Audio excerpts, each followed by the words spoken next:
Welcome back to CannaWeek, brought to you by New Frontier Data, where we deliver the week's top headlines in cannabis and hear experts weigh in on the impacts these stories are having on the industry. I'm your host, Heather Wickline. My first guest today has 13 years experience in marketing, strategy, ad tech, and he currently serves as Chief Digital Officer and Head of Ad Sales at Enlighten. Please welcome Mr. Sam Hollander. Thanks for being here. Thanks. How you doing? Good, good. And our next guest is our in-house expert. He has also a very successful career in ad tech space and currently serves as CEO of New Frontier Data. Please welcome Mr. Gary Allen. Thank you very much. Sam, good to see you. Good to see you too, Gary. Well, we have two experts on, so obviously we're going to be talking a lot about ad tech marketing. But Sam, before we get started, would you mind giving our listeners a little background on Enlighten in case they're not familiar with who you are? Sure.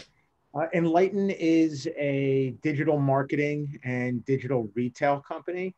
We started about 4 years ago as really a digital signage company, going around to some of the first dispensaries in the country in Colorado, Washington State, et cetera, and essentially taking traditional retail ecosystems and helping digitize them by way of digital menus, interactive kiosks, and then also a content management platform that educates consumers when they're inside the four walls of the dispensary.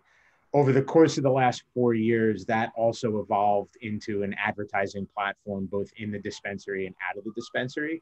Outside of the dispensary, we now offer brands and retailers some of the most targeted opportunities on mobile desktop, connected TV, and audio streaming in the cannabis business. And there's also a full suite of attribution solutions as well. Amazing. Well, we're going to have to get your insights because we're going to start off with this first story. RollingStone.com reported how to educate cannabis consumers through marketing. So the good news is cannabis is gaining a lot of social and legal traction across the US. However, navigating the complexities of marketing and consumer education continue to be a major challenge for brands and businesses. So Sam, before we dive in, what are some misconceptions about cannabis consumers and marketing that we can debunk? Yeah, I think the two biggest ones that frequently come up, or at least they're frequently thought about, is one, that from a digital marketing perspective, if you're not advertising on Facebook or Google, you can't advertise. That's totally not false. That's totally false, excuse me. There's a myriad of different platforms that have popped up over the last few years, including Enlighten, that allow cannabis advertisers and retailers to reach their target audiences effectively and with efficiency, the same way that you would with Google and Facebook or any other major ad tech platform. And I think the second, tying really into the Rolling Stone article, is the kind of stereotypical cannabis consumer, if you will.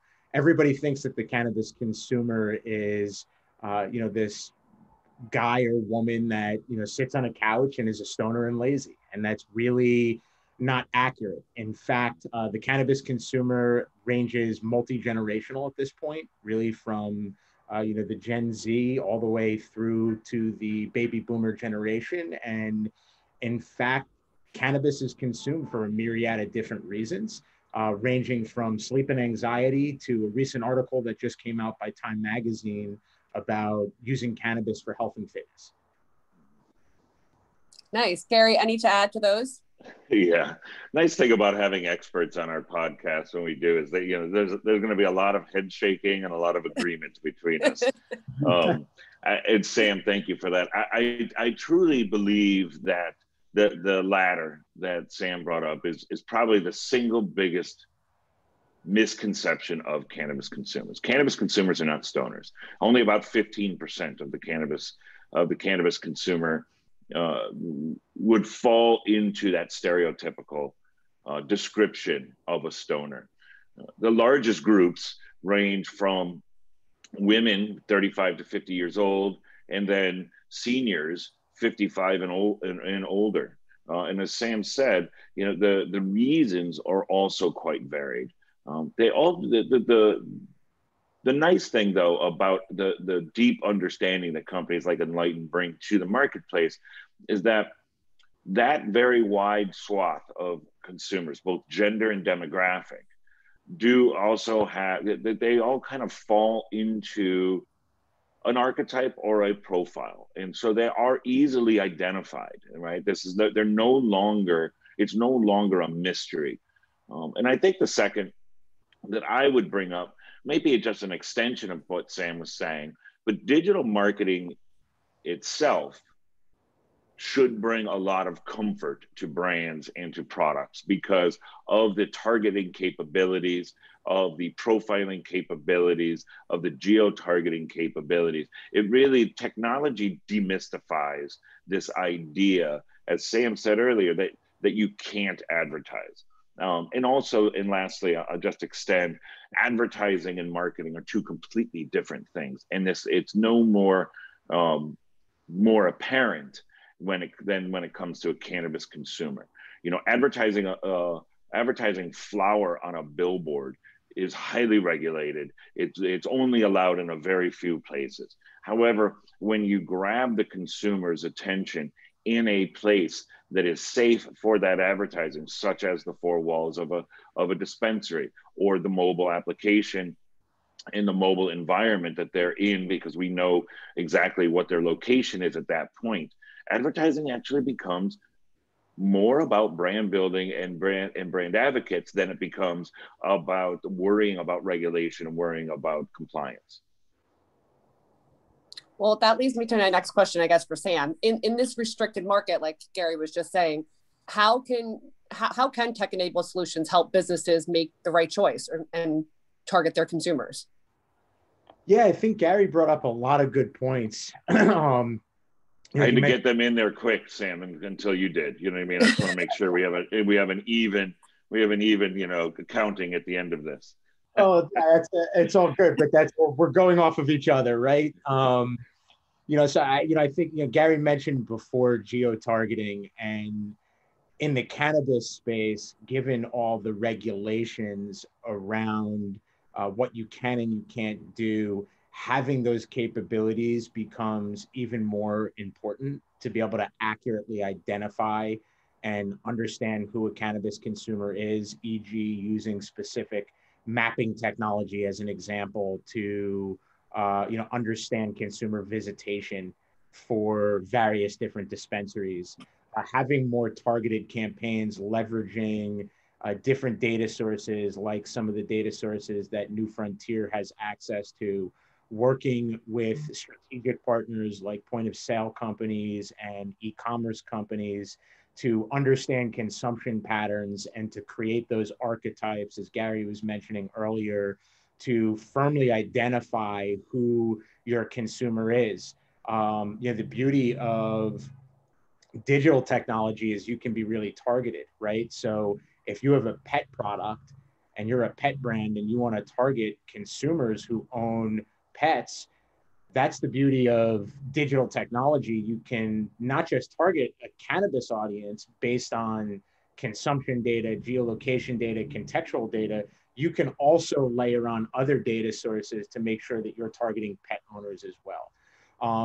So I think, you know, that's the type of strategy that advertisers need to be thinking about and working with their technology partners to, activate effective advertising campaigns that provide unique data and actionable data so that you can continue to refine that strategy and grow your business and your brand over time, which again is what Gary mentioned earlier. It's really an excellent tool for building your brand, not just that lower funnel activity that a lot of times ad tech platforms get bucketed into.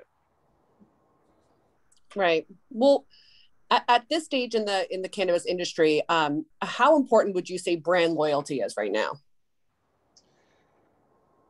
I think we're getting there in the cannabis industry. It's drastically different than, say the airline industry or the retail industry, although a lot of people may make comparisons to the retail industry. And I think the reason that it's not necessarily mature has nothing to do with the fact that retailers don't effectively get consumers in their doors to sign up for their loyalty programs via incentives, et cetera. It's more about what that loyalty actually means, right? Mm-hmm.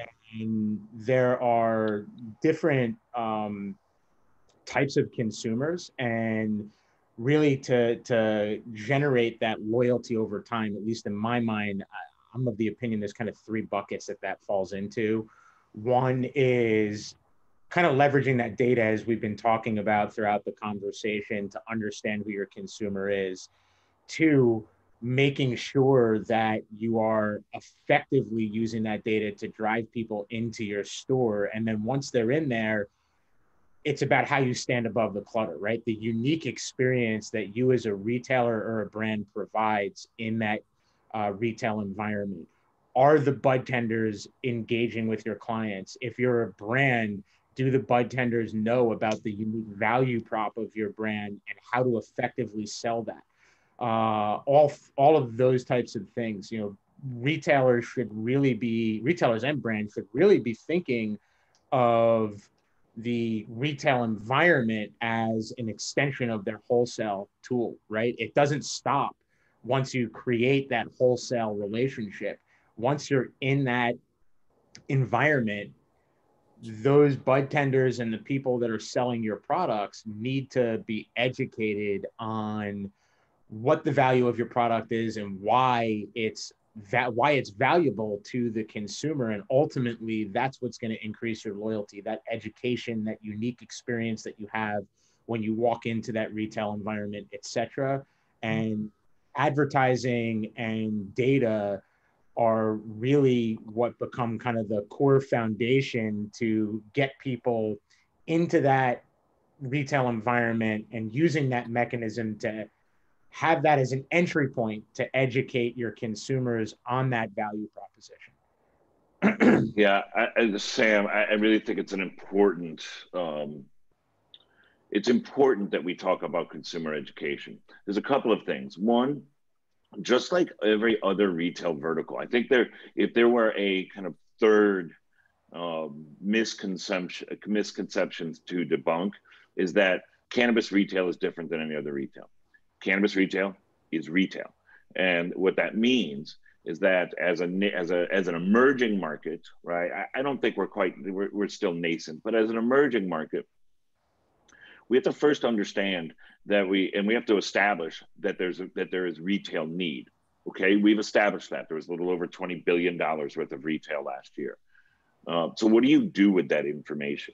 Right? The first thing that we have to understand is that loyalty right now is about consumer education. What we have found with the cannabis consumer, just like with the clothing consumer, just like with automotive or alcohol, the majority of the consumers are value consumers, right? And so if we know that and we operate as a market where everybody has that information, then we can really work on that education piece. How do you build your brand? How do you differentiate yourself?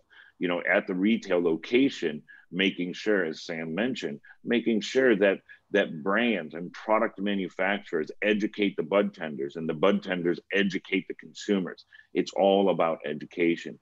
And the extension of that education is also the introduction. And so this market at $20 billion, it's some of the research that we have done, and some of the multiple data points that we bring together suggest that about 25% market share is your largest market share of any operator in any market across the nation, which means there's 75% or more white space, right? There's also the tens of millions of consumers that are interested but are not yet in the industry.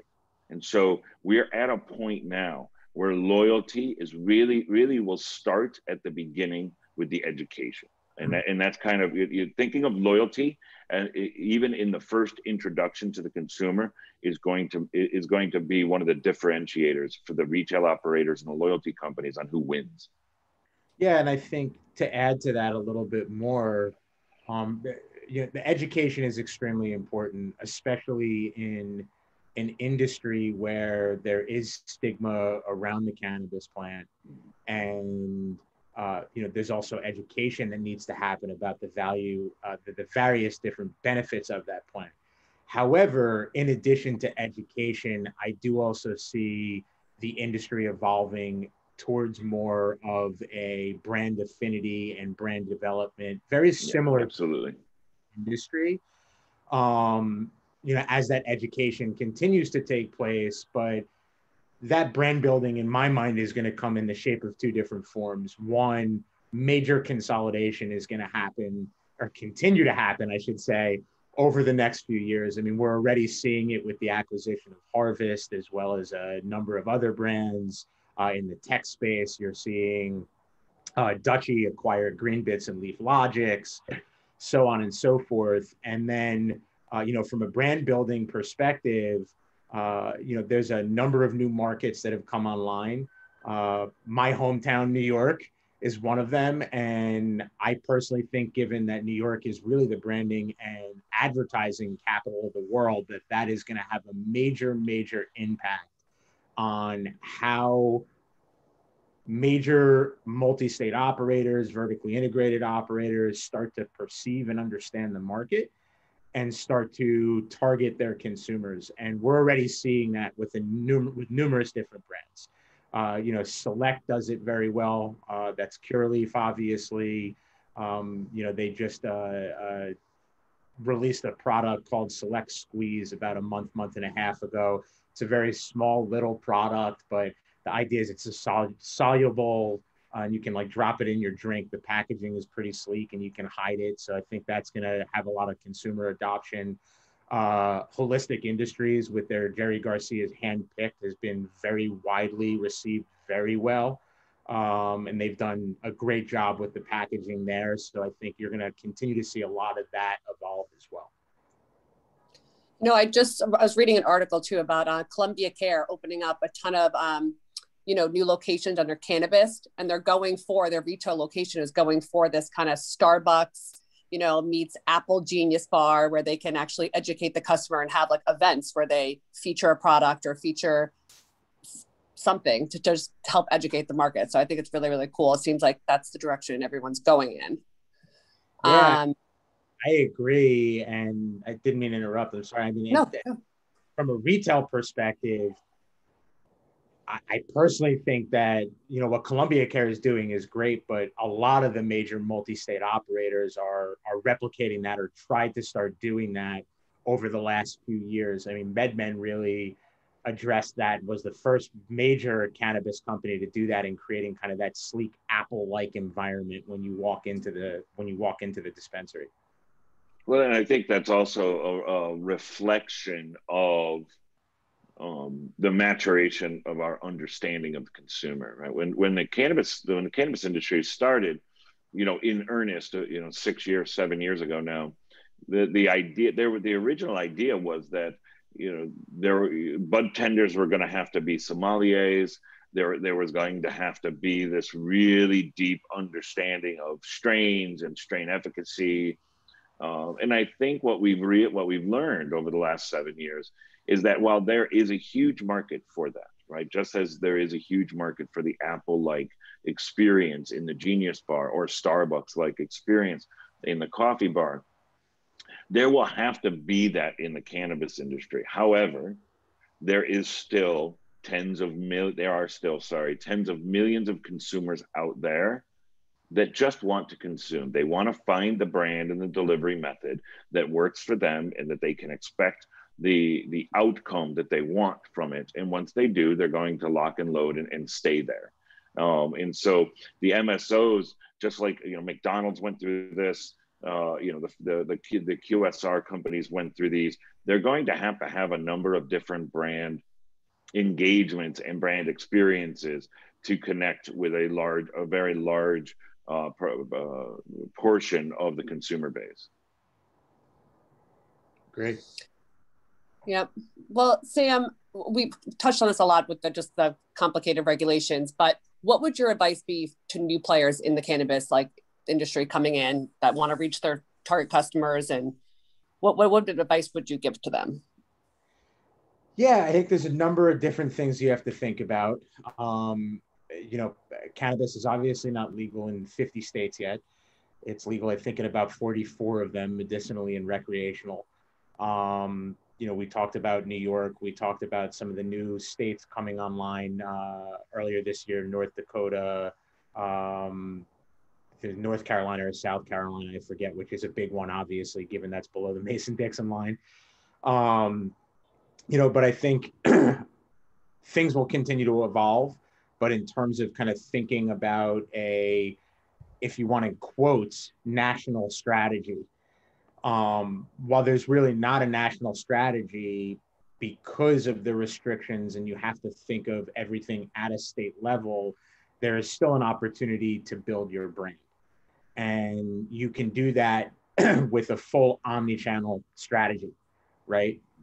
And what I mean by that is if you're a marketer or you're developing a brand or you're looking to develop a new product, it starts from the beginning. You need to sit in a room and with that product and how you're developing that product, you need to understand who your consumer base is. From that consumer base, that's how you develop your packaging and that's how you develop your go-to-market strategy. It should not be this spray and pray approach. If you understand who your consumer is, that will allow you to go out and have a targeted and tactful approach across the country in various different markets where cannabis is legal, both medicinally and recreationally, to target that consumer, not just on digital, but also in traditional media forms, experiential and things of that nature as well. And that's really how you should be thinking about it. And taking that one step further, and it ties in a lot to what we've been talking about today, making sure that you have a strategy to capture consumer data. Because you may think you know who your consumer is, and like I said earlier, you should have an idea of who your consumer is going out, but the people that are coming in and buying that product might be someone totally different.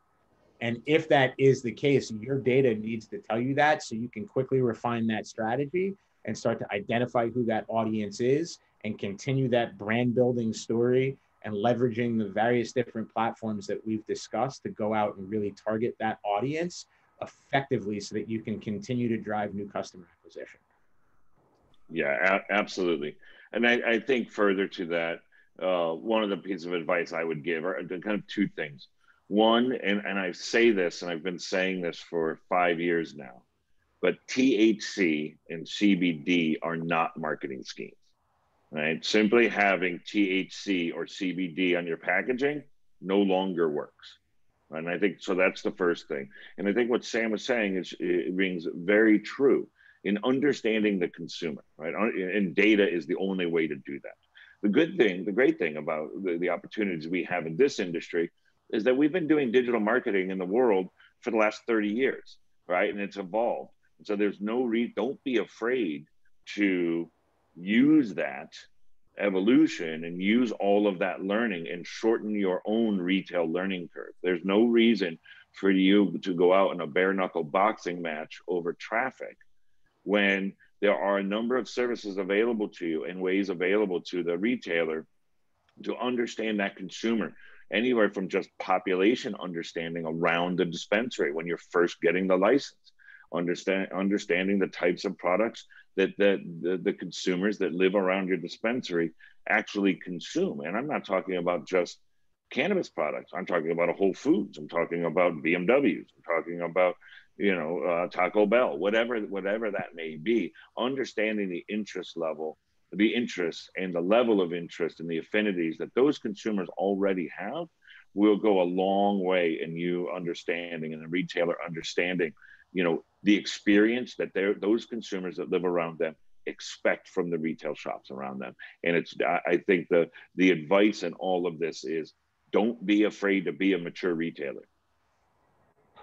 Yeah, and I think it's important to identify exactly what Gary said, right? It's even if you have your brand, the consumer in Los Angeles, California versus the consumer in Detroit, Michigan versus the consumer in Boston, Massachusetts are three drastically different consumers. Yeah. So you may have one product that may be of interest to all three of those different consumers, but you have to think about marketing to each one of them differently. And that's really something that they need to be thinking about. Right. Well, thank you. But all right, well, before we head out, any final thoughts on the future of the cannabis industry? Yeah, it's funny. My wife's family is in DC and is friends with a number of different people on Capitol Hill, and we were just there over the weekend. My mother-in-law is actually moving, so we're helping her. Being the good son-in-law that I am, I was helping her move out of her house. But I happened to run into a family friend down there who's a lobbyist on Capitol Hill, so we got into talking about decriminalization and federal and all of that type of stuff. And I'm pretty confident in saying that federal legalization is not going to happen this year. As much as we might all want to get our hopes up that, you know, Biden might push for that with all of the kind of check boxes that he could mark off next to his name. But I do think that there'll be some form of decriminalization later this year, which is going to open up the floodgates, especially in the advertising and marketing world. Yeah. Because I don't know about interstate commerce, but it will make consumers and brands a lot more comfortable with the plant, with the industry. And then businesses, I think it'll make them more comfortable with data sharing, which is becoming increasingly more important, especially with Apple's changes that happened a few weeks ago with the IDFA and the impending cookie depreciation with Google Chrome. You know, and having a more targeted approach to campaigns and marketing efforts. So I think that's kind of what's going to happen. And I also think that should and if the Safe Banking Act pass, that will also be the other major event that will transform this industry, all of a sudden allowing major businesses to take credit cards and you know, all of that type of stuff. I think those two things are going to open up the floodgates for this industry, from potentially major broadcast companies becoming more interested, some of the larger platforms becoming more interested, so on and so forth. And that obviously helps with the stigma and, you know, allows the industry to continue to mature. Gary, his final thoughts were awesome. Do you have anything to add? Did he touch on everything? he really, Sam, he really did. I think the one thing I will add, I completely agree, by the way, Sam, that the federal legalization is most likely not going to happen this year. I do believe that some form of the Safe Banking Act will pass, and it will at least, I don't know that it'll be enacted, but it will pass. And it will have a major effect on the stigma of the industry from industry at large. And I think what we'll see and what we should see is that, listen, our jobs in the industry, especially if we're talking about consumers, if we're talking about marketing, we're talking about retailing, our jobs is really to continue to engage our consumers, act smartly, right? Obviously, act legally, and really boost the market by increasing the consumer acceptance and increasing the positive consumer interaction with cannabis. And the political environment will take care of itself. It absolutely will. At the end of the day, we are still a capitalist country, right? And when this consumer market throws itself up over $25–30 billion, and banking opens up, and the banks realize that cannabis companies have been spending 30 to 40% sometimes on money, and they can bring in money that we believe is cheap at 10%, and they can make 3 times what they're making on every other industry. The money is going to flow, and therefore political activity is going to flow, legalization, decriminalization, all of that stuff is going to flow. Our job right now is to continue to focus on the consumer, continue to make that retail environment efficient and interactive for that consumer. And the capitalism, believe me, will take care of us. Yep. Anything to add, Sam? I think Gary hit it on the nose. I mean, when the government sees the tax dollars, everything will fall in place. Right. All right. Well, we'll keep watching, making sure it happens. Thank you guys both for joining us. And thank you for our listeners. Please be sure to like and subscribe to the podcast, hit the notification bell. And if you really like us, give us 5 stars. And also, we just rolled out our new and improved Equio, which is our cannabis intelligence platform. If you are not a member, sign up for a free week at equio.newfrontierdata.com. I'm your host, Heather Wickline, and I will see you next time.